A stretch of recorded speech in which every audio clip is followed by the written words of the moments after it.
cross over. This is to ensure that the gasket is evenly applied. Sometimes I count my turns, but I've gotten pretty good, and I could feel the tension of the bolt, and that's when I cross.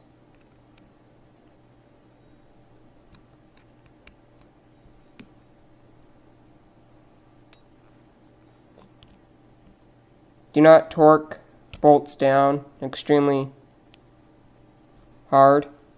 You may have noticed when you took apart your motor, they weren't torqued down that much in the first place. There's a reason for that. When the motor expands, so does the whole motor. It expands outward. If those bolts are too tightly in place, it snaps the heads off all the bolts. So just torque them down to when they're tight. Don't wrench on them. Just once they feel snug. It's hard to describe snug. Some people don't realize what snug is. But once there's, I guess, like when you're taking it apart, I guess, you could note how tight they were in your mind. But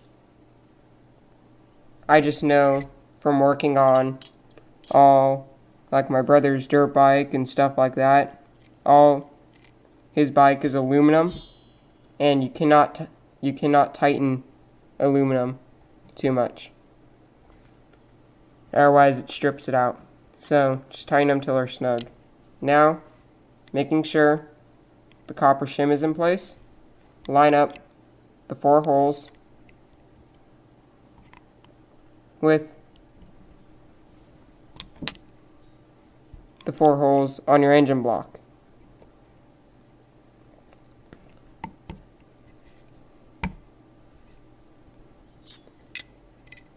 Then take the head of your motor, lining up the 4 bolts.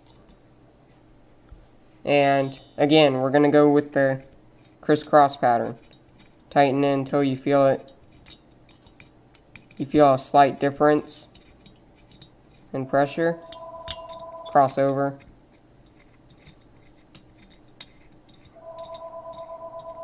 Cross over. Okay, so continue with your crossover pattern. Tighten.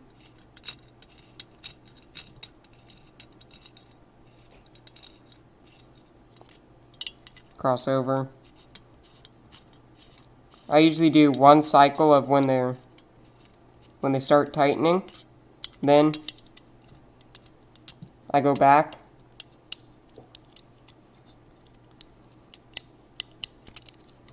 There.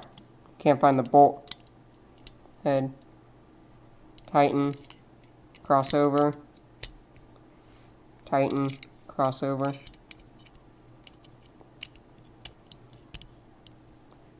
Tighten. Crossover.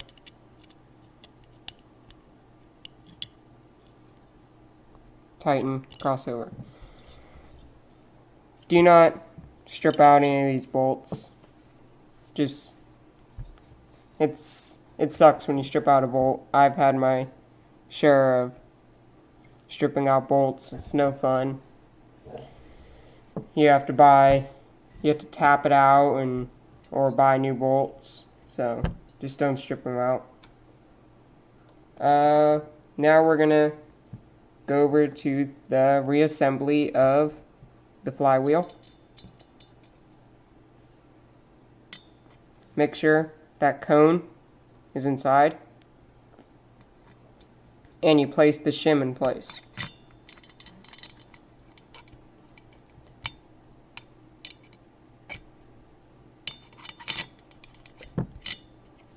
Now, like before, since I don't have a flywheel wrench, I am going to just use a pair of robo grips,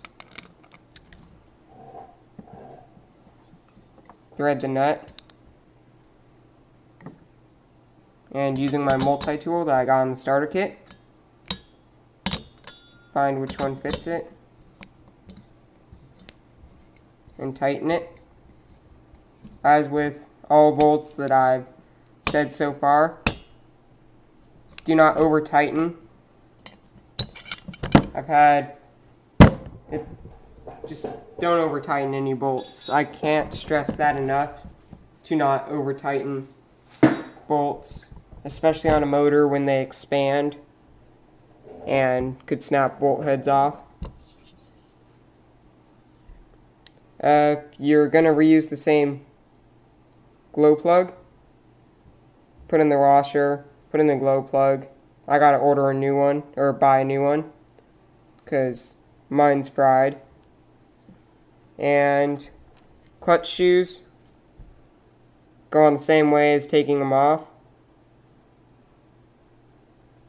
I gotta buy new ones of these too, but I'll just demonstrate one for you. You just slide it on, take the spring,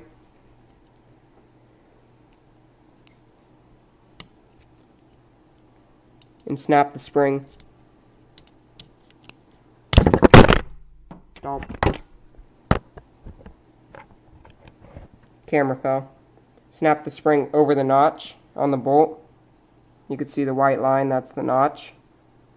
And that's a completed clutch shoe. Do that repeatedly for all three of them, and you're good. Then you take the clutch bell housing. Once again, I told you, as I said before, I do not have all of my clutch shoes. That was just a demonstration one. Take your shims for your clutch bell housing, place on them. Make sure your bearings work good. If not, replace them. Put Loctite on this bolt. And as with all the bolts, I'm not going to put Loctite on it now since I still have to take it apart to put new clutch shoes on there. But you just snug it down, let it cure for 24 hours, and you're good to go. Thanks for watching my video, and now oh, whoops. Almost forgot. Reassembly of the pull start. Slide in your nut. If you have an external bearing, instead of having a shaft like this, it'll just have a shaft that comes out, but it won't be, you can't pull it out. And instead of this nut being here, that's not removable, it will be a nut that's removable. So, place on your pull start. Sometimes have to pull it over a couple times, get it so the nut lines up. Take your screws and then you just screw in all 4 screws and cycle your motor a couple times, and just making sure it's working good. If it stops moving when you're trying to yank on it, that means you probably did something wrong in the reassembly, like not putting the back plate in right, not putting the piston in right, and don't yank on it because you'll crack your piston and have to buy a new motor.